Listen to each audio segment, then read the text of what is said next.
तो इस प्रकार से हम लोगों ने देखा कि प्रकाश के परावर्तन को पुनः परावर्तित किया जा सकता है।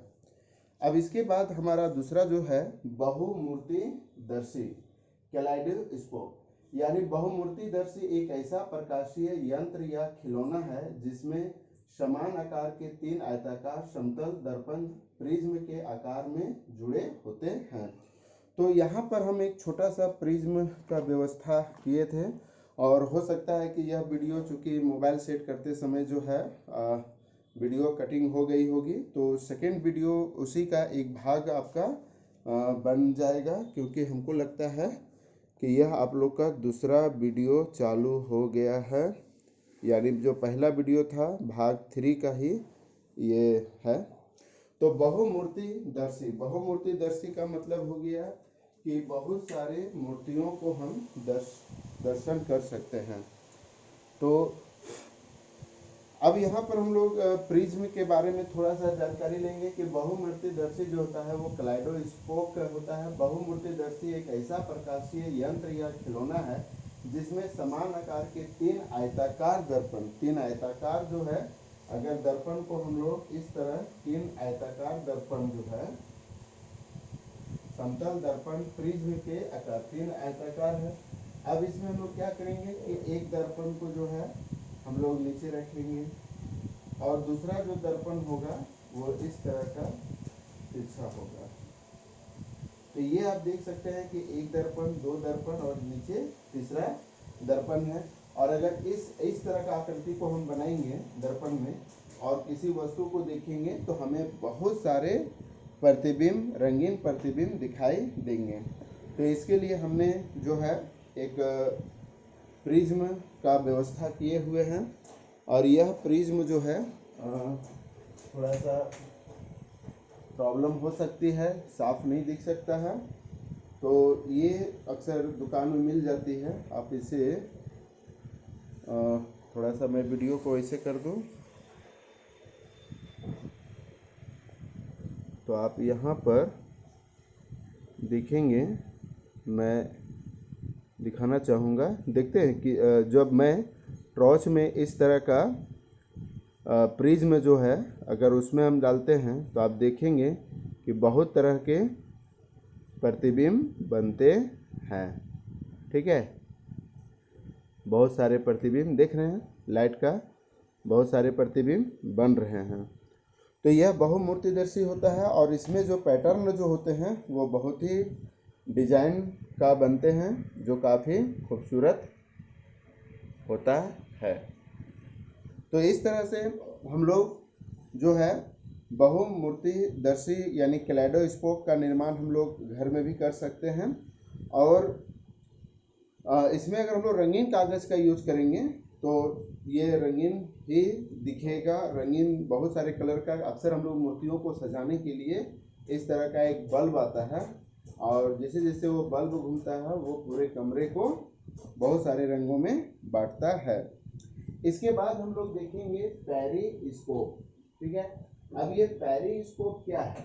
तो पेरिस्कोप जानने से पहले थोड़ा सा ये जान लेना जरूरी है कि पेरिस्कोप का जरूरत कहाँ पड़ता है। थोड़ा सा मैं लाइट को ऑन कर दूं ताकि आप लोग सभी को अच्छी तरह से दिखे। अब यहाँ पर हम लोग देखेंगे कि पेरिस्कोप क्या है और यह क्यों जरूरी होता है। क्योंकि हम लोग सभी जानते हैं कि प्रकाश जो होता है वो सीधी रेखा में ही गमन करता है, यानी प्रकाश की एक खास विशेषता है कि प्रकाश जो होता है वह सीधी रेखा में गमन करता है।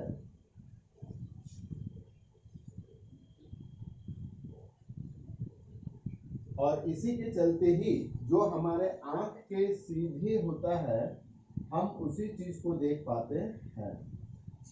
अगर प्रकाश सीधी रेखा में गमन नहीं करेगा तो हम उसे सही तरीके से नहीं देख पाएंगे। और इसके लिए एक छोटा सा हम लोग क्रियाकलाप भी कर सकते हैं कि अगर हम लोग टेढ़ी नल्ली में, ये हम लोग 6th क्लास में, अगर हम लोग टेढ़ी नल्ली से मोमबत्ती को हम लोग एक बार ट्रायल किए थे जो 6th क्लास में था, तो हम लोग ये देखे थे कि जो सीधी नली है उससे मोमबत्ती दिख जाती है, जबकि जो टेढ़ी नली है उससे मोमबत्ती नहीं दिखती है। तो इससे यह साबित होता है कि सूर्य का प्रकाश या कोई भी प्रकाश जो होता है वो सीधी रेखा में गमन करता है। लेकिन मान लीजिए कि अगर सीधी रेखा में रहे तो वह गमन करेगा, हम उसे देख पाएंगे। लेकिन जो अगर सीधी रेखा में नहीं होगा तो हम उसे कैसे देख पाएंगे? तो इसके लिए जो है पेरिस्कोप का निर्माण हम लोग करते हैं। पेरिस्कोप एक ऐसा प्रकाशीय यंत्र है जो वैसे वस्तुओं को दृश्यमान करती है जो दृष्टि रेखा पर सीधे नहीं हो।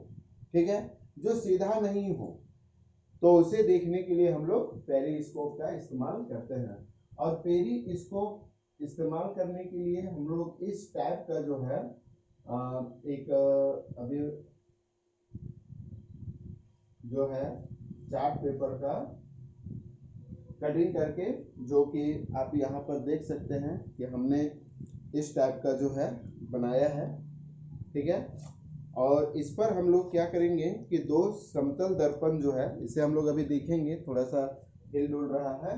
तो इस टाइप का जो है हम लोग कटिंग करके जो है एक दूसरे से यहाँ जोड़ दिए हैं। और जोड़ने के बाद जो है इसके दो जगह पर हम लोग समतल दर्पण का प्रयोग करेंगे। एक समतल दर्पण जो है यहाँ पर हम लोग सेट करेंगे और एक समतल दर्पण जो है यहाँ पर सेट करेंगे। तो सेम जो है सेट करने पर क्या होता है कि समतल दर्पण जब हम किसी अभी देखिए सीधा नहीं है, हम यहाँ से देख रहे हैं। ठीक है, ये मेरा हम लोग का आंख हो गया और एक वस्तु जो है यहाँ है। ठीक है, अब यहाँ देख सकते हैं कि आंख के सीधे नहीं है, तो हम आंख के सीधे नहीं है लेकिन तो पर भी हम इस पेड़ को देख सकते हैं। तो इसका प्रक्रिया क्या है कि सूर्य के प्रकाश यहाँ पर पड़ी, ठीक है, या कोई भी प्रकाश पड़ गया और यहाँ से परावर्तन होके यह क्या हो गया, सीधे चला गया, है ना, परावर्तित हो गया प्रकाश की किरण और यहाँ से परावर्तित होके कहाँ चला गया, दर्पण में। यहाँ देखिए, यहाँ समतल दर्पण का प्रयोग हम लोग किए हैं, समतल दर्पण। और यह समतल दर्पण जो होता है वह परावर्तन कर देता है सीधे, यानी इस एंगल पर 90 डिग्री का एंगल। चूंकि यह सीधे आ रहा है तो जाहिर सी बात है कि अगर यह सीधे आ रहा है तो इसका परावर्तन भी क्या होगा, सीधा होगा। ठीक है, तो हम लोगों ने पढ़ा था परावर्तन का नियम कि अगर वस्तुएं जितना डिग्री का कोण बनाएंगी परावर्तन भी उतने ही डिग्री का बनेगा। तो चूंकि यह 90 डिग्री का बना रहा है तो यह दर्पण भी उसे 90 डिग्री बनाएगा। अब यहाँ पर भी हम लोग क्या किए हैं, समतल दर्पण का प्रयोग किए हैं और फिर यह जब 90 डिग्री पर बनेगा तो यह भी परावर्तन क्या करेगा, 90 डिग्री पर बनाएगा। और जब 90 डिग्री पर बनाएगा तो यह फिर हम यहाँ से देख सकेंगे।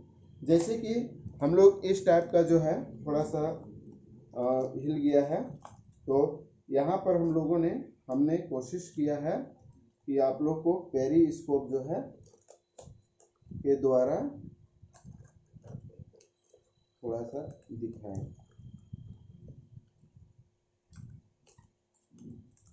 क्योंकि अस्थाई है तो थोड़ा सा परेशानी हो सकती है।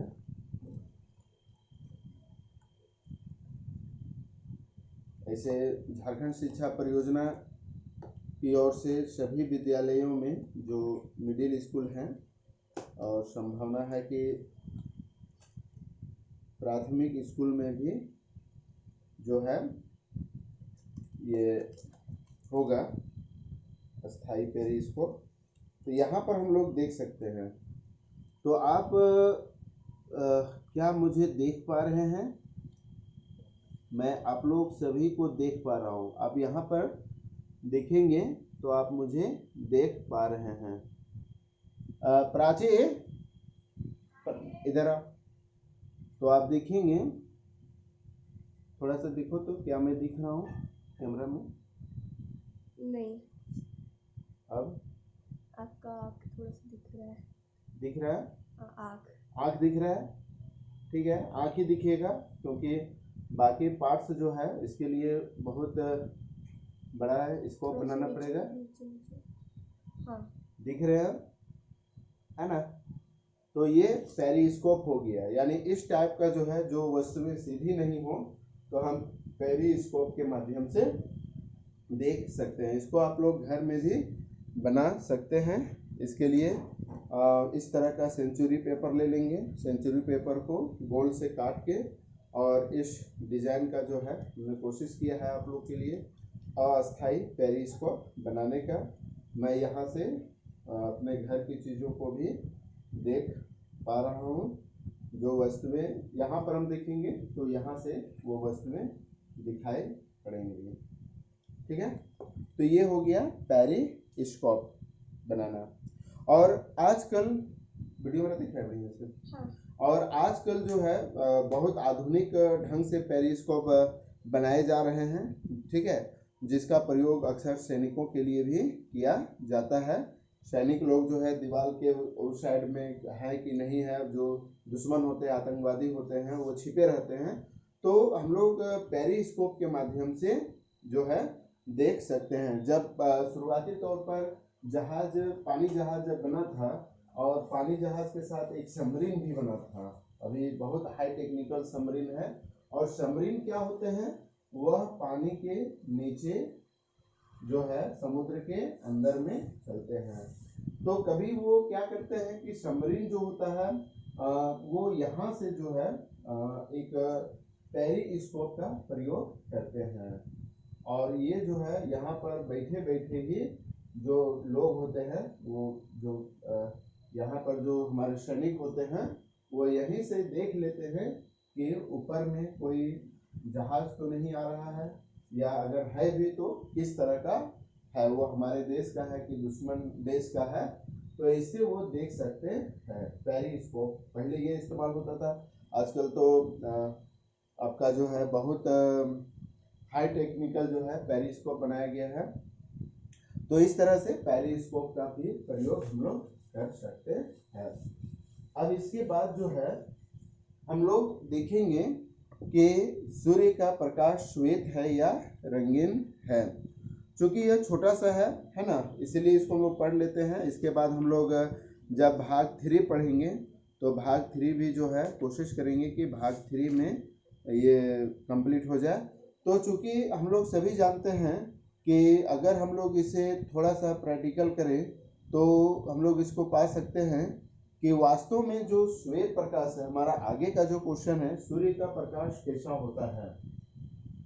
सूर्य का प्रकाश, है ना, सूर्य का प्रकाश श्वेत है या रंगीन है, श्वेत या रंगीन।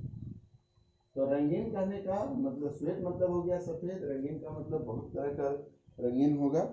तो सूर्य के प्रकाश को श्वेत प्रकाश के रूप में जाना जाता है, क्योंकि हम लोग भी देख सकते हैं कि सूर्य का प्रकाश सफेद होता है। और वास्तव में श्वेत प्रकाश 7 रंगों का मिश्रण होता है। यह 7 रंगों का मिश्रण होता है, और इसी को हम लोग बोलते हैं बैगनी इनाला। ठीक है, यानी श्वेत प्रकाश जो होता है वो 7 रंगों का बना होता है। ब से हो गया बैगनी, ठीक है, नी से हो गया नीला,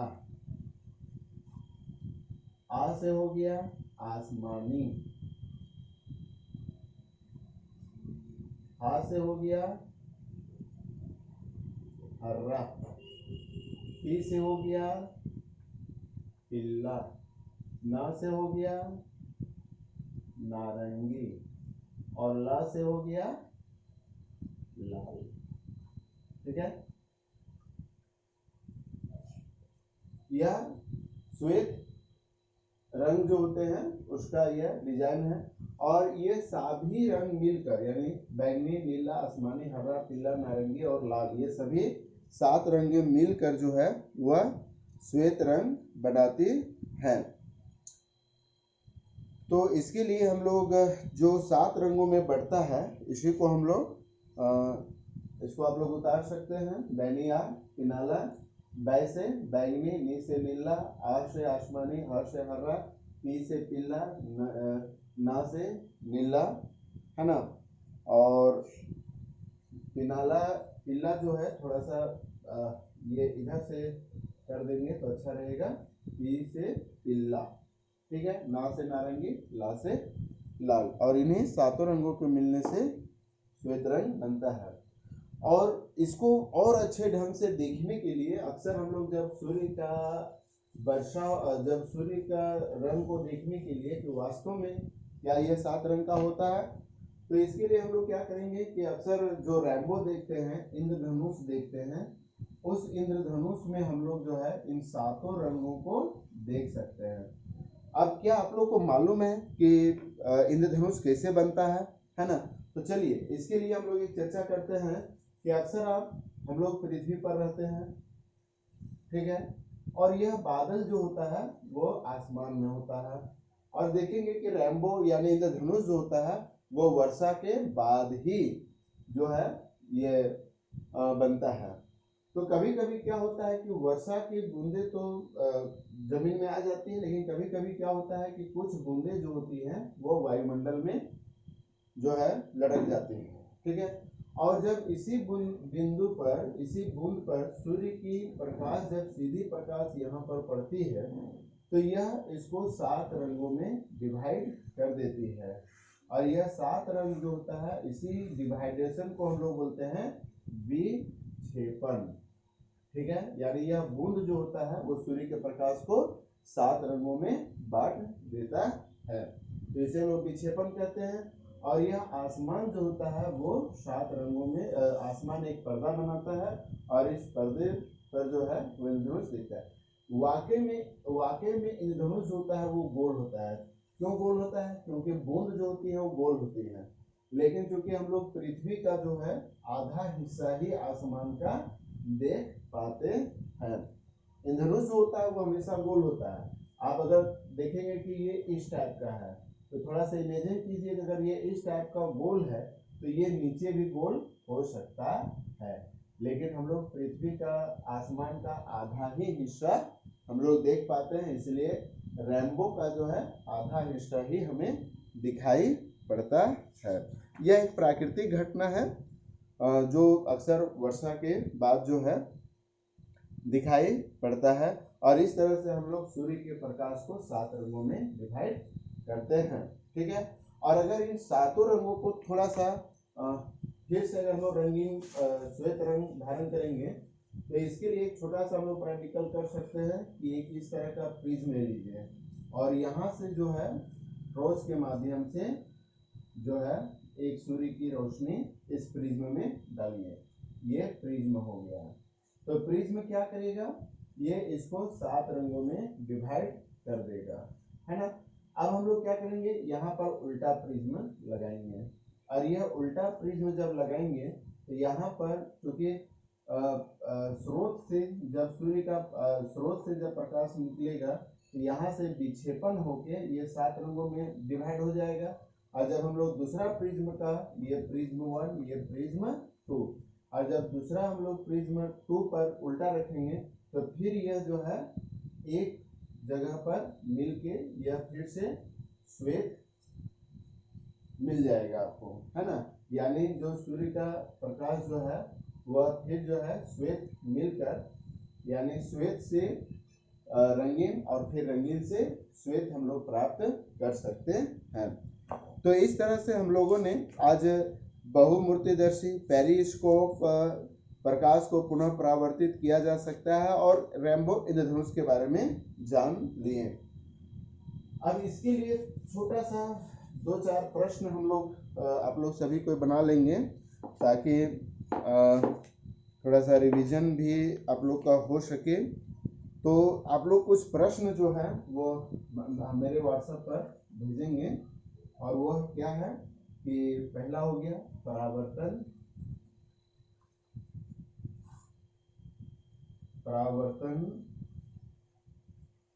के नियम लिखे। जो परावर्तन का नियम है उसको आपको लिखना है। दूसरा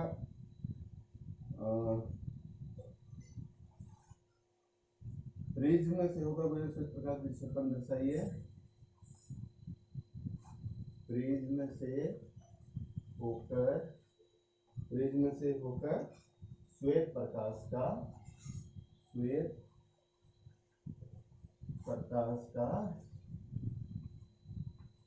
विक्षेपण दर्शाइए, जो कि अभी हम लोग कर चुके हैं। ये होमवर्क है आप लोग सभी के लिए, इसको आप लोग घर में करके मेरे व्हाट्सएप पर भेजेंगे। पेरिस्कोप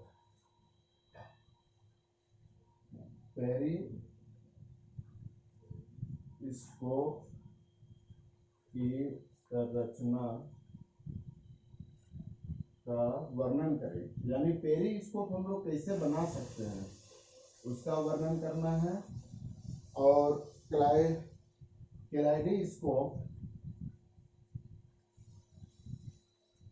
कैलेडोस्कोप की संरचना का वर्णन करें।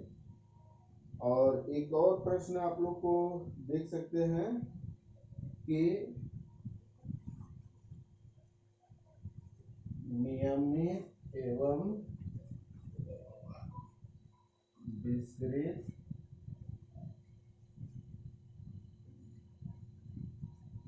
परावर्तन क्या है ना, उदाहरण दे। ज्यादा नहीं, 5 प्रश्न आप लोग को दिए हैं और आशा करते हैं कि ये 5 प्रश्न आप लोग अच्छी तरीके से समझ भी गए होंगे। ये चर्चा में लोग कर चुके हैं और मेरे पिछले वीडियो में भी ये है, आप लोग इसको उतार लेंगे और निश्चित तौर पर आप लोग इसको पॉज करके क्वेश्चन को उतार लेंगे और इसे बनाकर मेरे व्हाट्सएप में भेजेंगे। तो भाग 3 जो है, ये 2 वीडियो आप लोग को मिलेंगे, तो दोनों वीडियो आप लोग को देख लेंगे और इसका प्रश्नोत्तर बनाएंगे और सभी को घर में पढ़ेंगे। तब तक के लिए सभी को बहुत बहुत धन्यवाद और फिर हम लोग नेक्स्ट वीडियो में मिलते हैं। Thank you.